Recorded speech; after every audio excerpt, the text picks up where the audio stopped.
viver unicamente das apostas. Então, eu tenho consciência de que é um projeto que provavelmente vai durar alguns anos, né, se ele vier a dar certo, mas é um projeto, cara, que eu criei sem expectativa de dar certo ou errado. É um projeto para viver a vida real mesmo e tentar, de uma vez por todas, provar isso de forma pública. E aí, é possível chegar lá ou não? Vamos ver na prática. Eu tô caminhando com ele aí.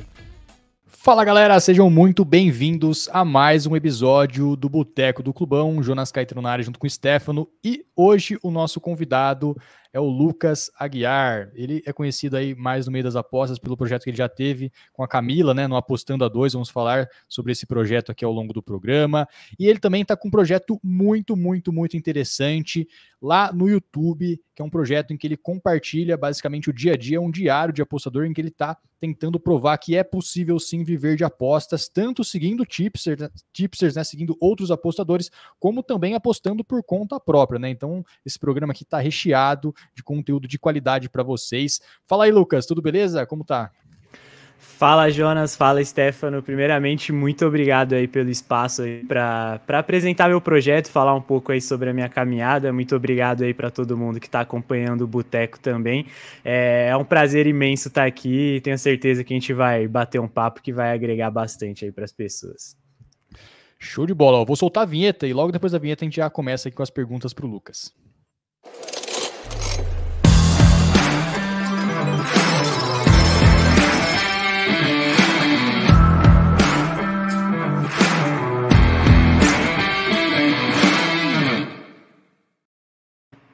Boas, galera. Lembrando que o programa aqui Boteco do Clubão tem patrocínio da Betfair, a maior bolsa de apostas do mundo, tanto para apostas Panther, como também aí para o trading esportivo. Então, se você não tem conta ainda na Betfair, quer aproveitar uma boa oportunidade aí para você fazer o trade esportivo, apostar, tem link na descrição com bônus de até R$200. Beleza? Bora lá então, Lucas. Comenta pra gente aí, fala um pouquinho como foi o seu início nas apostas esportivas, né? Essa pergunta que é de praxe aqui do Boteco para os convidados. Como foi ali, quando você começou? Tenho certeza que quando a gente começou ali, não era como é hoje, né? Que esse bum aí que tá tendo das apostas, né? Esse estouro, né? Que a gente tá vendo aqui cada vez mais casas de apostas, enfim. Conta lá como foi o seu início, como você conheceu as apostas aí pra galera. Bom, vamos lá, realmente era completamente diferente, né, tudo, eu tive meu primeiro contato com as apostas ali em meados de 2014, a gente sabe que, principalmente quando você tá começando, a aposta é algo que te deixa muito ansioso, assim, você quer ficar comentando, né, com alguém, e aí eu tinha um amigo que ele começou a apostar e ele ficava nessas de tô apostando sozinho, mas quero ficar comentando do que tá acontecendo, e aí ele me chamou, eu era o melhor amigo dele na época, aí ele me deu R$50 e falou, cara, deposita nessa casa aqui, vamos fazer isso comigo aqui. Aí eu lembro até hoje da minha primeira aposta, né, pra quem não sabe, eu sou São Paulino, aí eu tava vendo um jogo de São Paulo, abri lá a casa de aposta e tava lá, São Paulo para vencer os 2 tempos. São Paulo já tava ganhando o jogo, tava pagando mais ou menos R$1,90, aí eu falei, caramba, tá de graça isso aqui, né, então é fácil assim, aí eu coloquei o dinheiro, e aí só depois que eu fui descobrir que era aquele mercado que venceu o primeiro tempo, o segundo tempo é meio que como começasse 0-0, o time tinha que vencer o segundo tempo também, e aí lá nos 90 e poucos o São Paulo fez o gol, acabou que eu tive o green aí, então já comecei com tudo certo, né, comecei não sabendo o que eu tava fazendo e dando all-in, então foi esse meu primeiro contato assim com as apostas, né. E que ano que foi isso, Lucas? Foi em meados de 2014, já vai fazer quase 10 anos aí, né, do primeiro contato que eu tive. Já é um dinossauro aí das apostas, então. E qual casa de aposta foi? Só pra eu ter uma noção mais ou menos. Que casa de aposta? Você lembra a casa de aposta que você fez a primeira aposta? Cara, era alguma coisa, casa da aposta, um negócio assim, aposta... Não, mentira, se eu não me engano era Apostas Online o site. Pode ser. Era Apostas Online, era esse. Boa. E aí depois dali, para falar, né, um pouco desse princípio, eu fiquei alguns anos ali fazendo isso de forma bem mais recreativa, né, aquilo de mais perder do que ganhar alguma coisa, e aí eu e esse meu mesmo amigo, a gente criou um canal no Facebook na época, e a gente começou a soltar um pouco das análises que a gente vinha fazendo, e aí começou a dar certo esse projeto. Eu lembro até que na época era um projeto que chamava Pai das Apostas na época, Na época a gente chegou a ter uma página até consideravelmente grande no Facebook, assim, e aí ela foi barrada porque falava sobre apostas esportivas, etc, e encerrou essa página, e aí a gente seguiu o trabalho ali no Instagram, tudo, e aí nesse meio tempo a Camila se interessou pelo mercado, começou a postar, e aí a gente criou o nosso antigo projeto, né, que chamava Apostando A2. Boa. E sobre esse projeto do Apostando A2, conta pra gente, assim, como que é apostar com a companheira, né, que no caso a Camila, a sua esposa, namorada, não sei, como que foi, assim, que, assim, dava briga, assim, no dia a dia, em casa, pô, eu quero apostar nisso, eu acho que isso aí não tem valor, como que era essa relação, assim, de apostar muito junto, assim, com a companheira, assim, com o companheiro? Então, eu conheci a Camila mais ou menos na época que eu comecei a apostar, né? Que foi, eu tinha acabado de entrar na faculdade, aí eu comecei a fazer as apostas e eu conheci ela na faculdade.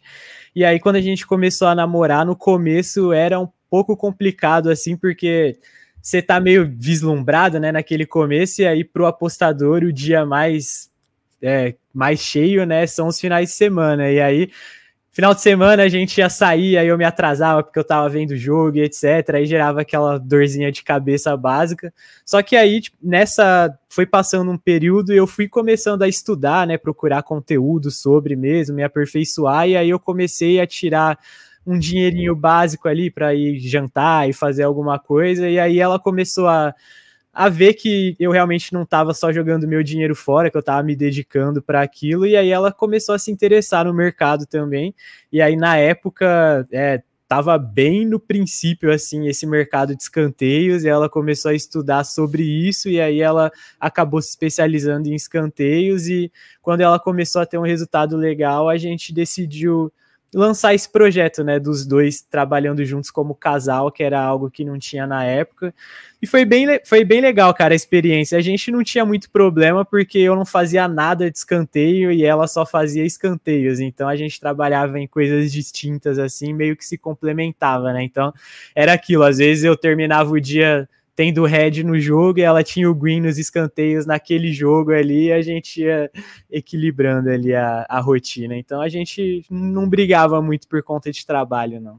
E a Camila, ela gosta de futebol também? Ou foi assim, ela se interessou por aposta e depois começou a gostar de futebol? Ela também torce pro São Paulo? Como que é essa relação aí?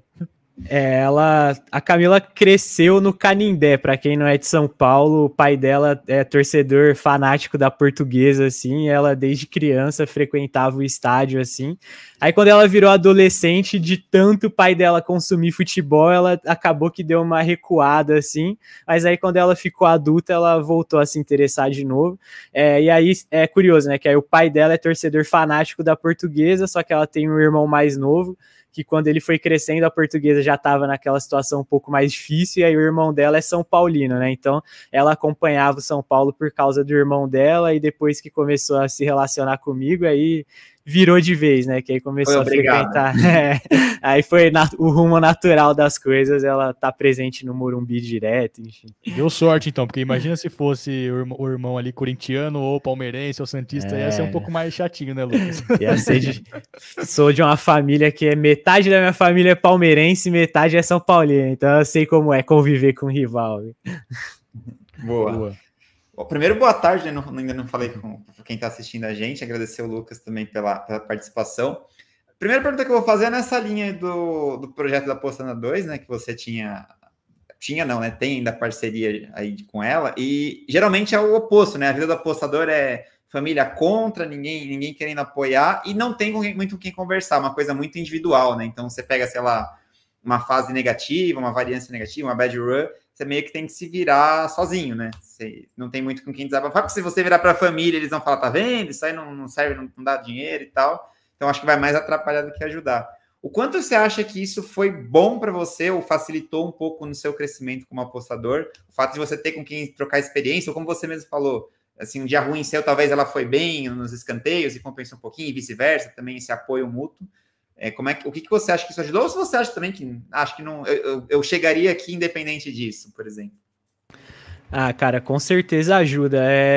Eu fui muito privilegiado nessa parte, assim, porque Eu tenho pais que nunca me desencorajaram a nada, assim, a minha mãe, o único medo que a minha mãe tinha é que ela falava que eu nunca ia me aposentar, mas ela nunca me desencorajou a fazer, né, pelo contrário, na época, eu sou formado em Direito, né, quando eu comecei a levar as apostas um pouco mais a sério, eu estava no meu último ano de faculdade, eu me formei em 2017, então fiquei ali de 2014 até 2017 vivendo isso de uma forma mais recreativa, e aí em 2017 eu comecei a me dedicar de fato a isso, e aí quando eu estava no fim do meu estágio, assim, que eu ia ser promovido para trabalhar lá, eu já estava conseguindo tirar uma renda parecida com a do meu estágio ali, das apostas que eu fazia, né?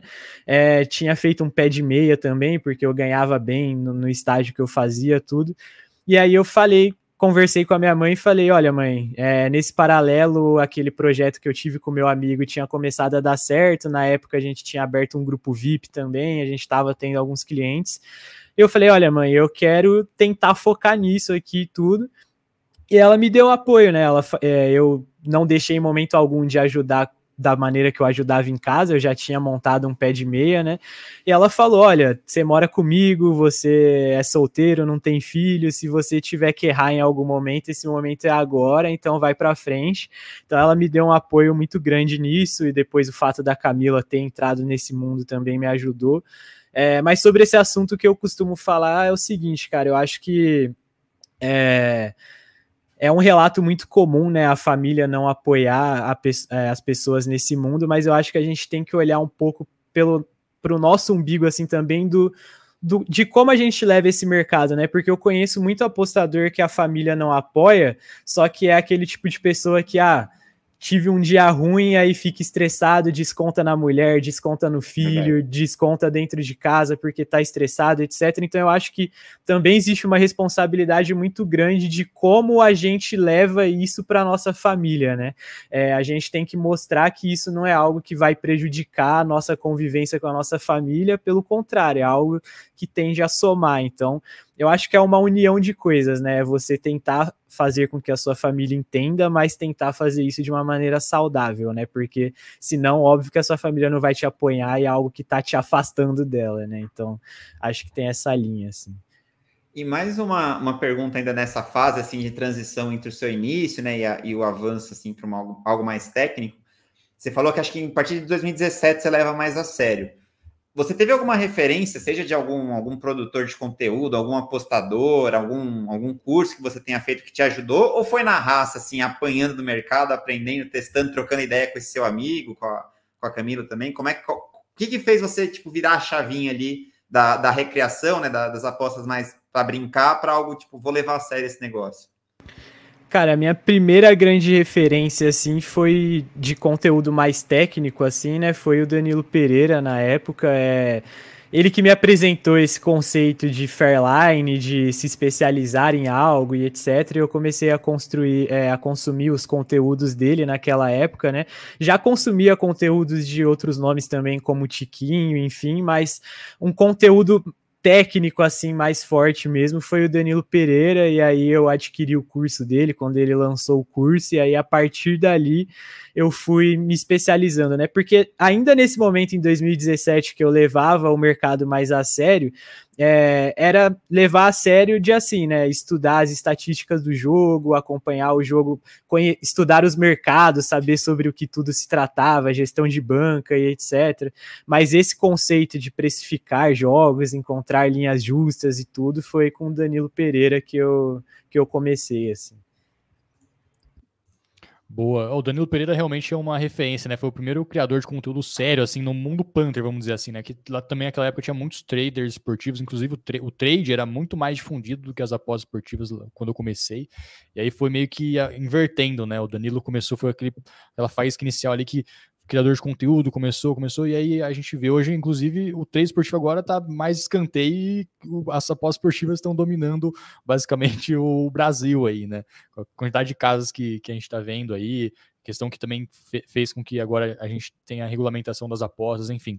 É muito bacana, Lucas. Eu queria saber, assim, em termos de como é o seu método de aposta, assim, como você faz para identificar que uma aposta é boa, se você se baseia mais em fator subjetivo, fator de estatística ou uma mescla entre os dois, como é a sua metodologia, assim, a forma como você encara, assim, a hora de analisar as odds ali das casas de apostas para realmente colocar uma aposta? Você tem algum campeonato que você é mais especialista, algum campeonato que você gosta de acompanhar mais, enfim, conta um pouquinho para a galera um pouco dessa parte aí. Hoje eu tenho um modelo híbrido, assim, né, de precificar os meus jogos.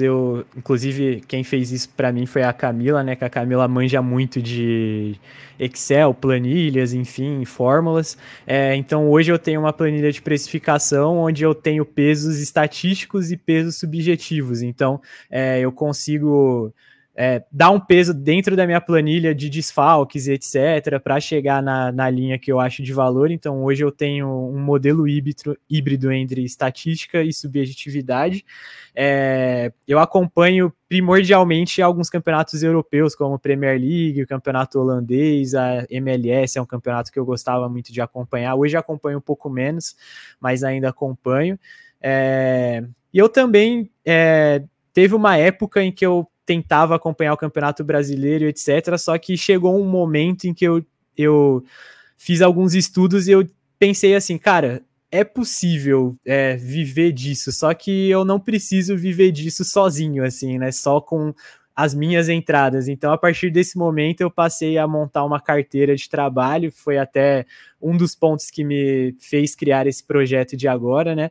Então, hoje eu tenho as minhas apostas, só que eu tenho banca separado para seguir o trabalho de outros profissionais em outras modalidades para conseguir acelerar o processo, né? E volumar, enfim. Então, hoje eu sigo as minhas entradas e de outros profissionais também.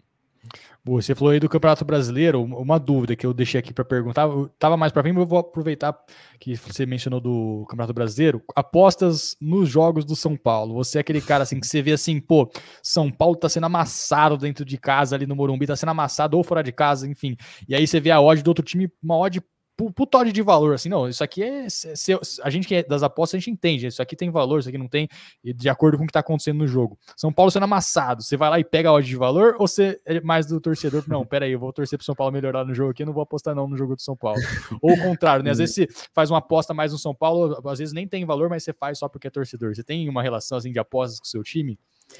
Então, antes de eu começar a levar a sério, eu não conseguia apostar contra o São Paulo, mas a partir do momento em que eu comecei a levar isso como um investimento e uma renda de verdade, eu quebrei muito essa mística, né, com o meu clube. Então, se tem linha... Teve um ano, inclusive, que, cara, eu acho que eu passei o ano inteiro quase apostando contra o São Paulo, porque vinham umas linhas absurdas no visitante, às vezes, e o São Paulo não cumpria handicap. E eu não tenho problema algum em apostar contra o São Paulo. A única questão que eu tenho, assim, é que eu sou uma pessoa que frequenta consideravelmente o Morumbi, né? Então, se naquele dia em específico eu encontrei valor no adversário, eu tento não ir ao estádio, porque aí é um sofrimento muito grande para mim, aí eu tenho que estar lá torcendo contra o meu dinheiro, enfim, então eu prefiro assistir de casa mesmo. Mas eu, em geral, não tenho problema não em apostar contra, faço bastante até. Boa. Ainda falando um pouquinho dessa parte do seu método, né, de mercados e tudo mais, conta um pouquinho pra gente, você falou já dos campeonatos, mas quais mercados que você usa mais? É handicap, um X2, over-under, tem alguma coisa diferente? E também, se você comentou um pouco mais cedo, né, que no começo do seu relacionamento, é aquela época que acho que todo mundo já teve, né, naquele começo das apostas, não, final de semana eu vou acordar às 7 da manhã, ou até antes, para ver um japonês, e vou até o mexicano meia-noite, e é isso. Hoje você faz live, você continua trabalhando de final de semana, como é que tem sido, assim, essa rotina em relação às apostas, principalmente ao vivo, se é que elas fazem parte da sua rotina? Cara... Desculpa, qual que foi a primeira parte da pergunta? Dos mercados. Mercados que você costuma trabalhar. Eu trabalho 98% handicap asiático, over e under. Aí, de vez em quando, eu pego um ambas marcam, enfim, mas não costumo trabalhar mercados muito alternativos assim, não. São mais handicap, over e under mesmo. E quanto às apostas ao vivo, cara, quando eu comecei... o meu forte eram apostas ao vivo, era onde eu me dava melhor, eu tinha uma facilidade muito grande de eu uno isso, na verdade, eu falava que eu tinha facilidade, mas eu uno isso na parte de, assim, eu acho que o mercado antigamente, ele era menos preparado para os jogos ao vivo, né? Então, quando eu estava acompanhando um jogo ao vivo, às vezes você pegava um over 1,5, faltando muito tempo de jogo ainda, enfim. Então, eu acho que o mercado era mais desregulado e era ali onde eu achava a maior parte do meu valor. E aí, com o tempo, o meu rendimento no ao vivo foi diminuindo, eu fui aperfeiçoando as minhas análises pré-jogo, e chegou um momento em que eu estava apostando somente pré-jogo, até por conta da rotina, assim, né? Porque tinha que vincular com outros trabalhos dentro das apostas mesmo, enfim. E aí, mais ou menos no último semestre do ano passado para esse ano, eu voltei a dar uma estudada no ao vivo, porque esse ano eu tinha a intenção, né, de colocar esse projeto novo em prática, e nesse projeto eu quero unir os dois, né, tanto pré-live como ao vivo para a galera aí, e aí eu tô voltando agora, então ele já esteve presente, já saiu, agora está voltando a estar presente de novo.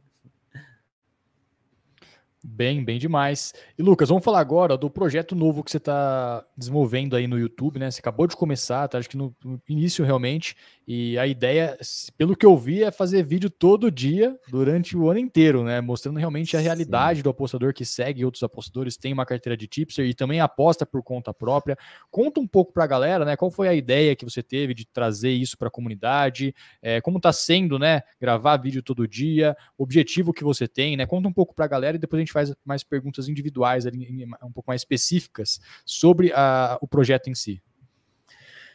Então, esse é um projeto que eu acho que é a pergunta mais feita, né, nas apostas esportivas de quem tá começando ou tem dúvidas, se é ou não possível viver de apostas esportivas, né? Unicamente das apostas, eu digo, né? E, cara, as pessoas são muito radicais nesse ponto, né? Tem pessoas que cravam que sim, tem pessoas que cravam que não. Só que eu acho que até hoje a gente nunca teve algo público que realmente provasse passo a passo se isso é possível ou não. E eu falo da minha parte, né? Hoje eu vivo das apostas, mas eu não vivo unicamente das minhas apostas. Eu tenho outros trabalhos que envolvem apostas esportivas. Trabalho, inclusive, na aposta de valor do Danilo Pereira, que foi minha referência e é um orgulho para mim fazer parte. E aí eu, pensando nesse tipo de pergunta, vendo alguns tipos de conteúdos que estavam surgindo, eu falei, cara, hoje eu tenho condição de iniciar com uma banca num valor intermediário, que eu selecionei um valor de R$5.000, porque eu pensei, deixa eu dar uma estudada na unidade média do apostador comum, né? E por mais que a pessoa não siga uma gestão de banca, eu enxerguei essa média de R$50 como uma unidade mais ou menos padrão que as pessoas costumam ter, e R$5.000 é um valor intermediário, que não é um valor nem perto de ser suficiente para viver de apostas, mas também não é um valor irreal para você começar um projeto, né? Muito baixo. Então eu selecionei um valor de R$5.000, dividi esse valor em 100 unidades para dar essa unidade de R$50, e selecionei uma carteira de tipsters que eu já acompanho há algum tempo e confio, para fazer um projeto da vida real mesmo, diário com as pessoas, de se é realmente possível, sem largar o emprego, seguindo o trabalho de outros profissionais, com organização e uma gestão de banca responsável, viver unicamente das apostas. Então, eu tenho consciência de que é um projeto que provavelmente vai durar alguns anos, né, se ele vier a dar certo, mas é um projeto, cara, que eu criei sem expectativa de dar certo ou errado. É um projeto para viver a vida real mesmo e tentar, de uma vez por todas, provar isso de forma pública. E aí, é possível chegar lá ou não? Vamos ver na prática. E eu tô caminhando com ele aí. Vai ser bem legal, Lucas, de acompanhar, porque eu não sei se você concorda, mas eu vejo que existe uma pressão, principalmente quem chega nas apostas, de viver de apostas, como se essa fosse a única alternativa. E aí eu acho que tem um peso grande do marketing que é feito também, né? Em cima de ganhos exorbitantes, muitas vezes fakes, inclusive, né? Prints ali editados e tudo mais, mas que o cara já chega vislumbrado, porque a gente vê muito aqui no clube isso, assim, o cara pegando uma sequência ruim, ninguém vive de apostas, e eu sempre brinco até quando a gente toca nesse assunto, que Cara, você não precisa viver de apostas para ser lucrativo nas apostas. Pode ser uma renda extra, porque você não tem o seu trabalho e tudo mais. Mas para quem tem esse sonho, vai ser muito legal poder acompanhar que, na verdade, eu acho que ainda tem uma certa expectativa de que, sei lá, é uma coisa fácil, que o cara vai sentar no sofá e conversou, como já foi marketing há muito tempo. O quanto que você acha que tem uma certa expectativa exagerada do pessoal de já querer tipo, começar hoje e já sair vivendo de apostas? Se você parar para pensar, profissões assim que teoricamente tem um potencial de ganhar muito dinheiro, como, sei lá, o médico, o engenheiro, o camarada estuda 4, 5 anos, às vezes vai fazer lá um estágio intensivo para daí começar a ganhar algum dinheiro. Nas apostas a gente consegue encurtar esse caminho, né, estudando e tal. Você acha que vai conseguir ajudar um pouco essa galera a entender que o processo é realmente longo prazo? Porque, e aí a pergunta que eu quero fazer para você, eu sinto que o longo prazo da galera é um mês, assim, a gente vê até no Telegram do clube, né, Jonas? Tipo, pega uma sequência boa, entra uma galera, aí você erra 3, 4 apostas, já sai uma galera também. Como é que você enxerga essa relação principalmente o cara que está chegando, que não tem toda essa bagagem do que é longo prazo, gestão de banco, enfim, alguns termos que a gente usou aqui, e o quanto que você pode impactar positivamente esse pessoal com o seu projeto? Cara, o intuito é exatamente tentar limpar essa imagem do é tudo fácil mesmo, né? Porque, assim, o que a gente mais vê por aí, né, são pessoas propagando isso, né, que é fácil, é só print de ganho na tela e etc, tipo, ganhei tantos reais hoje, só que aí a pessoa, geralmente, ela mostra o que ela ganhou, mas você não tem acesso a tudo que foi feito naquele período, porque provavelmente ela também perdeu naquele meio, né, não foi só ganhos, e o intuito desse projeto é mostrar que, beleza, a gente pode chegar lá, é viável com organização, só que, cara, isso é algo que vai demorar anos, como você falou, um médico, ele tem que ter o processo de estudo, ele tem que ter o processo de início de carreira, até ele se estabilizar, até ele chegar a ter sucesso nisso, e para você conseguir viver de apostas, você tem que passar por todo esse processo. Inclusive, em paralelo a esse projeto, no meu canal eu tenho 2 projetos, né? Eu iniciei esse projeto com essa banca de R$5.000, e eu tenho um outro projeto que já é uma banca que eu sei que é quase irreal para a maioria das pessoas, que é uma banca no valor de R$50.000, onde eu faço somente as minhas entradas. Então, assim, a banca de R$5.000, eu só sigo outros profissionais, e essa banca de 50 mil, eu só sigo as minhas entradas, que é também para tentar mostrar para as pessoas que ainda R$50.000 não é um valor que você vai viver tranquilamente de apostas esportivas, e que trabalhar com uma banca alta não é mais fácil do que trabalhar com a banca baixa. Então, eu acho até que é o contrário, né? Exatamente. A pressão psicológica de um head é muito maior, né? Também. Exatamente. Então, em paralelo nesse projeto, eu mostro um projeto onde eu trabalho com uma unidade de R$50, um projeto onde eu trabalho com uma unidade de R$1.000, e eu mostro que ambos os lados são muito difíceis e que, se você quiser sobreviver de ambos os lados, você vai ter que ter uma disciplina muito grande, e é algo muito a longo prazo. Então, eu pensei em fazer esse paralelo justamente para conseguir mostrar as duas realidades, assim, para o pessoal, de que não é porque você vai ficar vendo green aí de R$1.000, R$2.000 toda hora que aquela pessoa está vivendo aquilo de uma forma fácil, como se fosse um sonho. Não, tem altos e baixos como qualquer outra coisa. Então eu tenho essas duas vertentes para tentar mostrar todos os lados, assim. Boa, eu acho interessante esse projeto também, Lucas, que, por exemplo, você está seguindo outros apostadores, montou realmente uma carteira de tipsters, e aí às vezes o apostador que está entrando agora no mundo das apostas, ou quer viver de apostas, realmente seguindo os apostadores, já vai pensar, é só seguir então, é só assinar o serviço e seguir. Só que a gente sabe que não é bem assim, tem toda a questão que às vezes a odd cai, às vezes o cara não vai conseguir seguir todas as apostas na odd enviada, ele vai ter que ter uma organização de horário ali para ver os horários mais que o tipster envia, né, para estar pegando as apostas. Ele vai ter que ter uma gestão de banca, ele vai ter que ter um controle emocional ali no momento de head, ele vai ter que entender o que é uma bad run, ele vai ter que saber que na good run, às vezes, nem sempre vai ser só alegria, né? Ele tem que também botar um pé no freio ali para não, pô, agora do Good Run, vou chegar a apostar aqui por fazer umas apostinhas aqui para sair da gestão, não é assim também. Então, assim, são vários fatores que estão por trás de seguir uma carteira de tipsters, seguir outros apostadores para tentar viver de apostas, né? E eu acho que o projeto é interessante para mostrar isso também, porque eu acho que às vezes o pessoal fala, é só montar uma carteira de tipster, já era. A aposta eu não vou ter que fazer, eu não vou ter que analisar, é só eu seguir, já era. Mas tem muitas coisas atrás, eu acho que esse projeto vai ser muito legal por isso, vai agregar muito, né? E eu queria que você falasse um pouquinho a questão de como você encara essa parte de como escolher um bom tipster para estar colocando numa carteira de tipster, como você faz na questão da seguibilidade, às vezes o tipster manda uma odd tal, a odd caiu, até quando você pega uma odd para que você acha que vale a pena ou não, se você escolhe tipsters que mandam apostas no live ou não, como preocupa a galera essa parte aí que você tem muita experiência para estar montando uma carteira de tipsters? Bom, vamos lá.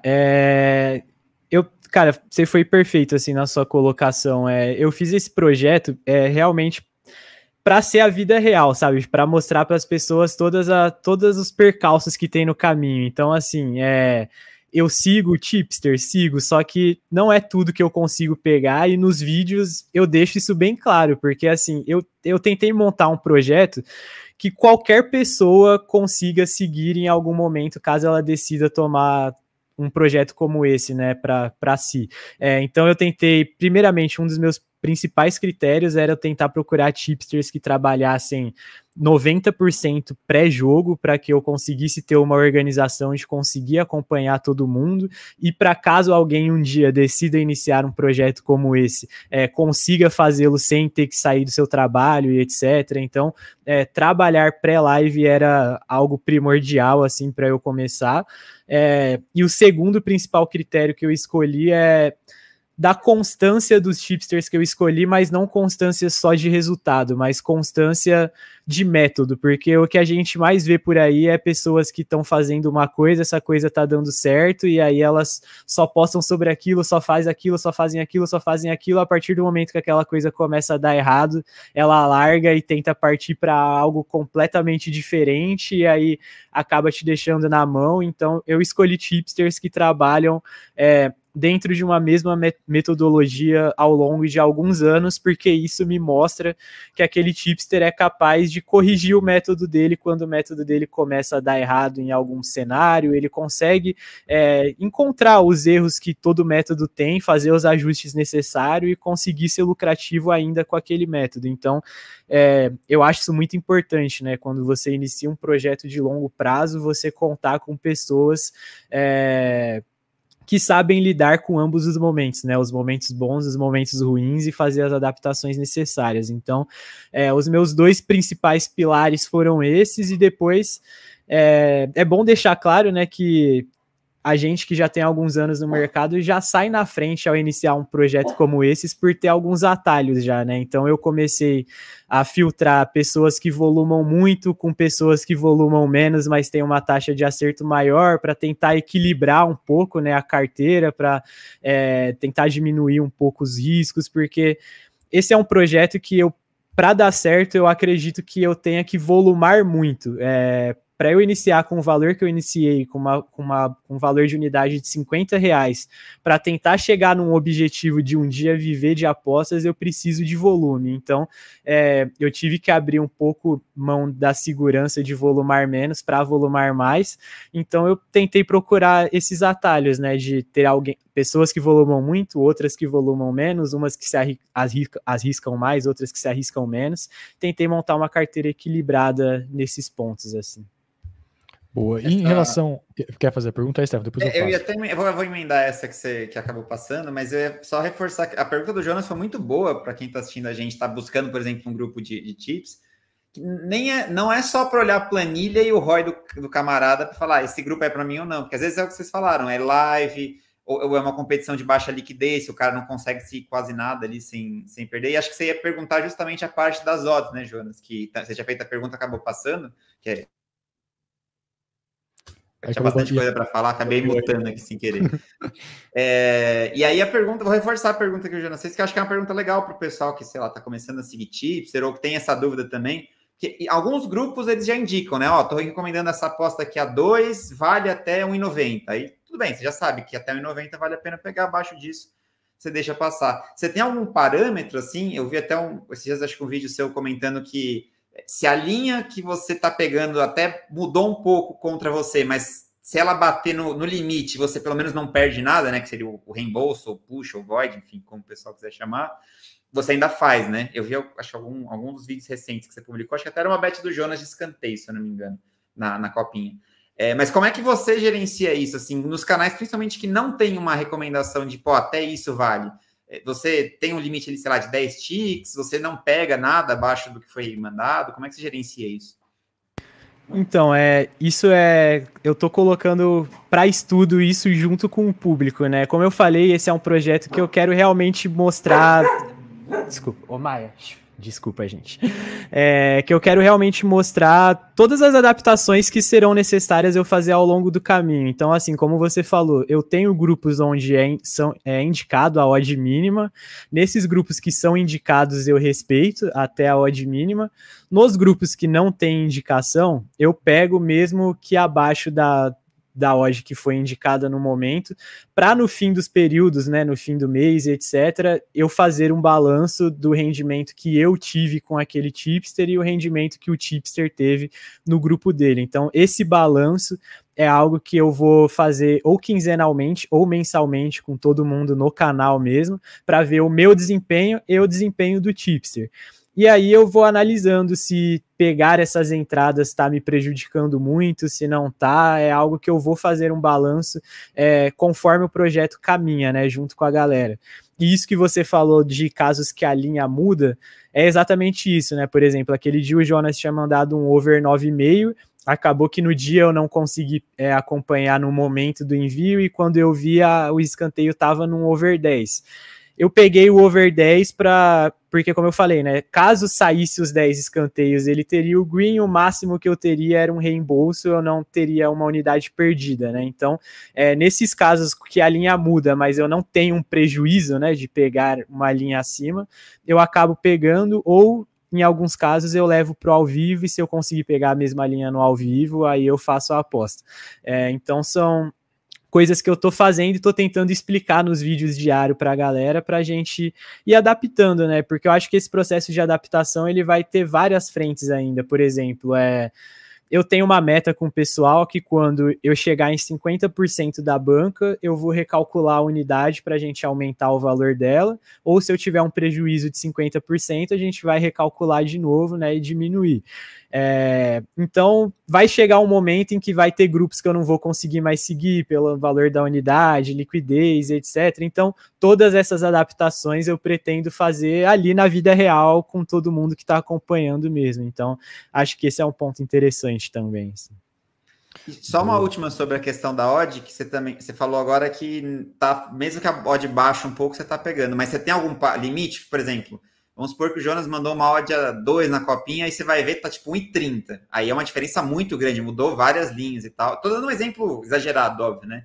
Mas é mais para entender se você tem algum limite em relação a isso, ou cara, como você tá seguindo o tipster, deixa o pau torar, mesmo que a odd tenha baixado muito e eventualmente até perdido o valor, né, nesse caso. Quando dropa, tipo, em casos extremos, assim, de 2 para baixo de 1,50, assim, eu não costumo pegar, mas se ele enviou a tip ali por volta de odd 1,90 e caiu uns 20 ticks ali até 1,70, que já é uma queda brusca, assim, né, para uma planilha, eu ainda tenho pego, porque, como eu falei, eu tô fazendo uma experiência, né, porque eu tô seguindo muita gente, eu tô volumando muito, e eu quero ver se dentro desse volume, né, isso vai acabar prejudicando muito os resultados. Mas como eu falei, né, eu tô tendo um cuidado muito grande com isso de mostrar o resultado real do tipster e mostrar o resultado que eu tenho pego, porque eu não quero prejudicar ninguém, né? Porque como eu tô seguindo todo mundo de forma pública, eu quero deixar bem claro, olha, os registros das odds enviadas dele, o resultado é esse. Se eu tiver algum prejuízo dentro disso, a responsabilidade é totalmente minha do que eu tô seguindo. Não à toa, antes de de iniciar o projeto, eu conversei com 100% de todos os tipsters que eu sigo, porque eu falei, olha, eu vou fazer as coisas assim, assado, e eu vou deixar tudo às claras lá, então eu pedi autorização de todo mundo, né, para não prejudicar ninguém, não dar dor de cabeça para ninguém. Então é isso, eu tô fazendo esses testes e tô avisando a galera de tudo que eu tô fazendo, e aí o que for dando certo e errado, a gente vai adaptando no meio do caminho, assim. Mas com quantos tipsters você tá agora, né, no projeto? Você chegou a fazer? Cara, eu tô adicionando um grupo hoje, eu não tenho certeza exata para te falar, mas tá entre 9 e 10 tipsters, Caramba, eu acho. Bastante tipster. Sim. E uma dúvida que se encaixa bastante com esse tema de quantos tipsters você está seguindo em relação à gestão de banca, né? Na sua opinião, Lucas, você acha que é uma gestão de uma unidade, né? Você divide a banca em 100 unidades, divisão de 100 unidades da banca, você acha que é suficiente para 10 tipsters, por exemplo, ou você acha que é arriscado? E também, se você acha que, por exemplo, eu sigo mais de 10 tipsters, 15, 20 tipsters, por exemplo, eu tenho que ter uma banca para cada um dos tipsters. Como que você vê essa questão da gestão de banca e o risco que você está assumindo ao seguir muitos apostadores? Porque vamos supor que os 10 apostadores entram em bad run ao mesmo tempo. Aí, provavelmente, a banca não vai aguentar, né? Então, como você encara e como você analisa essa situação? Então, é arriscado, né? Como eu falei, eu entendo que geralmente os tipsters, cada um tem uma gestão de 50 a 100 unidades, né? Mas para a gente começar de baixo e conseguir chegar no objetivo, eu entendo que a gente precisa correr esse risco. Então, eu preciso abrir mão de um pouco de segurança para eu ter a oportunidade de volumar e, consequentemente, aumentar essa banca para chegar no objetivo. E eu acho que, assim, a gente vai passar por algumas etapas nesse projeto, né? Agora, eu tô na etapa onde eu consigo me aproveitar das casas europeias, etc. Então, eu preciso me aproveitar desse momento para volumar e explorar o máximo que eu conseguir desse mercado. E aí, vai chegar um ponto em que provavelmente eu vou ter que deixar esse mercado de lado e a gente vai chegar numa outra etapa do projeto. Então, eu entendo que é possível ter esse objetivo, mas ele não é possível sem eu correr esse risco, porque se eu tivesse volumando muito pouco ou tendo feito uma gestão de 300, 400 unidades, seria inviável chegar no objetivo. Então, é um risco que eu aceitei correr com essa margem de segurança que eu falei, né? Vamos supor que os 10 tipsters comecem com menos 5 unidades, a gente perca ali 50% da banca, a gente recalcula a unidade, vai demorar muito mais para a gente voltar, mas a gente tem essa segurança de recomeçar, né, com uma nova gestão, uma unidade mais baixa, e aí a gente vai seguindo. Então, assim, existe um planejamento e uma segurança por trás, mas é uma segurança de risco ainda assim, né? Mas é um risco que eu acho que é necessário ser tomado para tentar esse projeto. E claro, né, deixando claro, é um valor de R$5.000 que eu separei, mas que hoje eu tenho condições de perder porque eu fiz um projeto realmente para fazer um teste de se é possível ou não. Então eu coloquei esse dinheiro para jogo sabendo dos riscos já, né? Boa. E eu queria saber também, Lucas, em relação a, por exemplo, você segue um monte de tipsters aí na sua carteira. Você é aquele apostador que quer acompanhar todos os resultados? Vai acompanhar a NBA do Paquetá, vai acompanhar a Copinha Tarde com as minhas tips, vai acompanhar o NHL lá. Você gosta de ficar acompanhando ali no ao vivo, ou até mesmo assistir os jogos, ou ficar lá no resultados.com vendo se tá dando green, dando red? Ou você é aquele cara que, fiz as apostas aqui, vou desligar, amanhã eu vejo o balanço? Ou você consegue dormir tranquilo, sabendo que tem aposta rolando à noite, seu dinheiro tá rolando à noite lá? Como que é essa relação sua de acompanhar os tipsters? Acho que é bem interessante a gente ver isso também, porque dependendo do emocional do cara, às vezes o cara não tem emocional, ele vai ficar vidrado, assim, querendo acompanhar tudo que tá acontecendo, e aí vai ser ruim pro cara, né? Acho que quem segue outros apostadores tem que ter essa chavinha também, de, fiz as apostas aqui, amanhã eu vejo se deu green ou deu red, e dane-se, sabe? Não fica acompanhando. Pelo menos eu penso assim, né? Como você enxerga essa parte? É impossível acompanhar tudo, assim, e é até legal isso também, porque como eu tenho a outra parte do projeto, né, onde eu faço as minhas entradas, então, ao longo do dia eu tô basicamente focado em acompanhar as coisas que são do meu método, né, dessa outra parte do projeto eu realmente só realizo as apostas, mas, cara, eu sou uma pessoa que eu sou absurdamente apaixonado por esporte, assim, então antes mesmo de apostar, eu assistia às vezes quando passava na ESPN, hóquei no gelo, enfim, porque eu amo competição, esporte, enfim. Então, se eu tô no momento do meu dia que eu não tô fazendo nada assim, eu vejo o que tem aberto e eu acompanho, eu assisto assim, mas mais por lazer do que por acompanhar de fato o andamento, porque é meio que impossível. Então eu deixo para fazer a conferência mesmo de todas as apostas quando eu tô gravando vídeo. Aí eu bato assim com... Tanto que de vez em quando vocês vão ver no canal eu comentando sobre algum jogo ou outro em específico, assim. Teve um jogo que a gente teve da NBA, que foi uma cesta absurda no final lá, e calhou de eu estar assistindo, então, quando eu tô assistindo, eu dou uma comentada com a galera, mas é impossível acompanhar tudo que tá rolando, assim. Boa. E aí, puxando um pouquinho para, ainda nesse assunto de tipster versus as suas apostas pessoais e tudo, fora do projeto, você também, pelo que eu entendi, você ainda segue alguns tipsters, ou não? Você faz uma diferenciação, por exemplo, a sua banca é uma só para suas apostas e para seguir esses tipsters, você diferencia, por exemplo, a gestão. Vou dar um exemplo só para você entender talvez mais claramente o que eu estou falando. Eu tenho a minha unidade das minhas apostas e eu divido ela por 3 para seguir os tipsters, que não são muitos, mas por uma questão mais de confiança. Assim, eu sei o que eu estou fazendo e eu não tenho 100% de controle se o tipster não se perdeu, por exemplo, no método, se...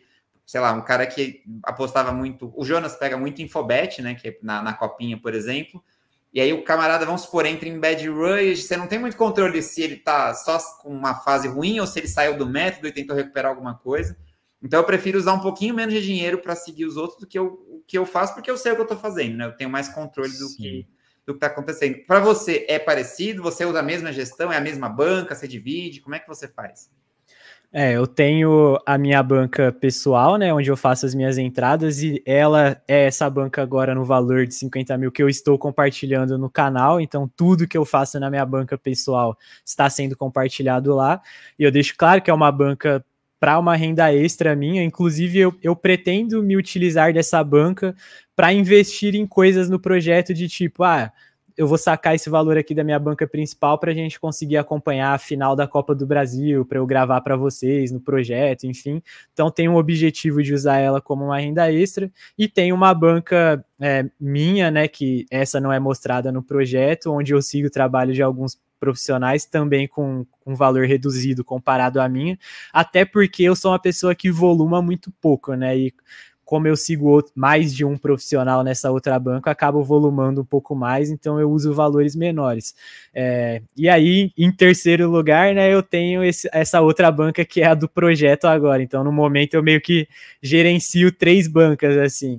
E, inclusive, às vezes a gente tem que lidar com alguns... Eu ainda não tive, mas com certeza eu terei que lidar com alguns contratempos, assim, né, de tipo... Às vezes, na minha banca pessoal, onde eu faço as minhas entradas, eu vou estar a favor de um time, mas às vezes o tipster de Europa que eu escolhi seguir na banca do projeto vai estar contra, e aí eu tenho que separar que uma coisa não tem nada a ver com a outra, né? Um projeto é um projeto, outro projeto é outro projeto, e aí é algo que eu também vou deixar bem claro para a galera quando vier a acontecer, né? Boa. E como faz para seguir esse projeto, Lucas? Você está compartilhando aonde? No rede social ou no YouTube? Como faz para seguir aí o pessoal que estiver interessado, né? Tenho certeza que esse projeto, se ele vingar, vai ser muito, muito, muito show de bola. E como você mencionou, você quer gravar todo dia do ano durante esse ano inteiro, né? E quer estender ali para 2025, 2026, enfim. Conta aí para a galera como faz para seguir e acompanhar o projeto. O meu sonho é fazer com que ele dê certo, né? Que se ele der certo, vai significar que eu vou conseguir viver bem ali só das minhas apostas, Mas ele é um projeto onde a parte principal dele é no YouTube, né? Lá no YouTube eu compartilho a tela diariamente com vocês, para vocês verem relatórios de ganhos e perdas, a gente faz os cálculos de como está a evolução da banca, mostra tudo que foi feito, então tudo de forma 100% transparente. Também tem um canal no Telegram, onde ele é mais voltado para eu falar sobre essa minha banca pessoal, né, onde eu compartilho as minhas entradas com o pessoal também que segue lá. E estou começando a movimentar Instagram e as outras redes sociais para fazer uns resumos do que está acontecendo no YouTube lá, né, para a galera tá por dentro aí de todas as formas, mas a parte principal dele mesmo é no YouTube, onde eu consigo mostrar para vocês 100% do que tem acontecido aí, né, da evolução. E aí, para vocês que estão assistindo e se interessaram, depois a gente vai pôr na descrição aqui do vídeo todos esses links do canal, do Telegram, enfim, para vocês poderem acompanhar também, que tá bem massa, assim. Eu vi alguns vídeos já que você postou, e realmente, até para quem já tá nas apostas, é bem legal, assim, de acompanhar e ver. E aí, Lucas, vou te fazer uma pergunta até um pouco sem noção agora, porque eu sei que você acabou de começar esse projeto, e ele vai tomar muito tempo, né, porque tem um compromisso diário, mas queria saber se você também tem pensamento assim para o futuro, alguma coisa diferente, por exemplo, se você já participa de sindicato, algum serviço de broker, você pensa algo nesse sentido também, ou se, cara, com esse projeto aí não dá nem tempo nem de cogitar fazer alguma outra coisa que não seja gravar os vídeos e lógico, usar o outro resto do tempo para fazer as suas apostas, análises e tudo mais. Como é que é o seu futuro nas apostas, além do projeto? Cara, eu tenho um serviço, né, de broker hoje, só que ele tá fechado porque eu comecei ele com alguns amigos, aí começou a dar certo, e aí chegou num ponto que a gente tava batendo quase 100 clientes, assim, só que eu parei e eu vi que não era exatamente o que eu queria para mim, assim, é um modelo, é um serviço que desgasta muito, né? Muita pressão, né? Você está mexendo com dinheiro direto de diversas pessoas, tudo. Então, eu reduzi meu número de clientes. Hoje em dia, eu tô com algumas pessoas só mais próximas nele, assim. Então, é uma administração um pouco mais fácil, né? De ser feita. Então, eu tenho esse serviço hoje. Só que a minha intenção futuramente é ser produtor de conteúdo, ter esse projeto é um projeto que vai me demandar alguns anos, né, se ele vier a dar certo, então o meu foco principal é fazer esse projeto crescer, porque eu acho que é interessante a gente mostrar a realidade e a rotina real do apostador para todo mundo, então o meu foco principal daqui para frente é esse projeto, e viver das minhas apostas, cara. Eu sigo trabalhando no aposta de valor, que é onde eu tenho uma renda fixa, né? Então é bom dizer isso, né? Eu tenho essa segurança.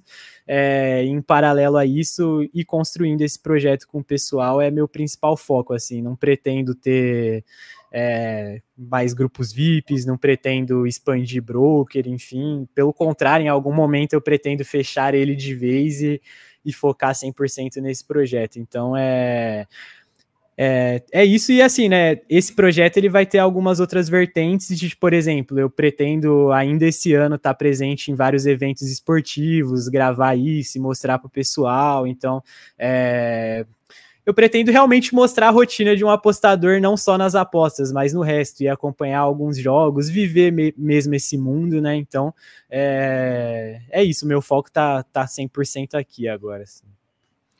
Boa, bem demais. Nossa, esse projeto aí realmente foi uma ideia muito boa. Parabéns aí pela ideia. Eu vou estar acompanhando ele durante esse ano e eu torço muito para que ele dê certo, que você realmente consiga, né, atingir os objetivos com o projeto. E para finalizar aqui, Lucas, a gente está chegando já quase 1 hora aqui de programa. Para finalizar, eu queria saber, vou mudar um pouco de assunto, falar um pouco de São Paulo, São Paulino para São Paulino. Eu queria saber, você acha que o São Paulo, essa temporada, vai fazer uma boa temporada? Que agora que o Dorival acabou de ir para a seleção, né, tá tudo ajeitadinho ali, o time tá ajeitado, aí vem a seleção e rouba o nosso técnico, né? Você acha que o São Paulo vai dar certo essa temporada ou você acha que vai ser uma temporada decepcionante? Cara, é muito difícil, né, traçar algum futuro quando você não sabe nem quem vai estar à frente, né, ainda do comando técnico da equipe ali, quem vai saber qual que é mais ou menos a linha de pensamento do treinador. Assim, cara, eu sou muito pé no chão, assim, eu acho o elenco do São Paulo um elenco ok, assim, não acho nenhum elenco extraordinário, mas cara, a gente tem camisa, né? Quando a gente chega nesse tipo de competição, Libertadores, que seja a Copa do Brasil, enfim. Copa do Brasil, a gente, por mais que tenha ganhado a primeira agora, né? É um time que impõe respeito. Se encaixar, acho que a gente consegue beliscar alguma coisa aí. Só que eu acho que a gente ainda tá bem atrás de alguns elencos aí do país, então a gente vai ter que se esforçar um pouco para conseguir, mas vamos lá, né? Ano passado eu também não estava acreditando em muita coisa e acabou que a gente conseguiu beliscar essa Copa do Brasil aí. Vamos ver o que nos aguarda aí. Acho que a gente precisava reforçar alguns pontos importantes ali ainda, né? principalmente nossas laterais ali. Rafinha não vai aguentar a temporada inteira, tem que ver como o Igor Vinícius volta, aí a gente perdeu o Caio Paulista, tem que ver se o Wellington vai fazer uma temporada ok, enfim... Falta um centroavante ali também para ajudar o Calheri. Vamos ver o que vai ser aí, né? Difícil falar sem ter um técnico. O Palmeiras do Stefano roubou o Caio Paulista de nós. Falhou nossa lateral. Stefano, mais alguma pergunta entendeu, aí? Né? Eu acho que foi uma das poucas contratações que ele saiu odiado por todo mundo, né? O São Paulino, porque acha que ele é um traíra, e o palmeirense que não queria que ele tivesse vindo. Mas aproveitando esse gancho do lado do torcedor, e Jonas, você depois tem que cravar a posição de São Paulo, hein? Não vai fugir, não. Só joga para o seu estado. Como é que é o Lucas fora das apostas, assim? Além do... Você já falou bastante que gosta de ir em estádio, né? Gosta de ir no Morumbi assistir jogo. Falou também que curte muito acompanhar os esportes, né? E tudo mais.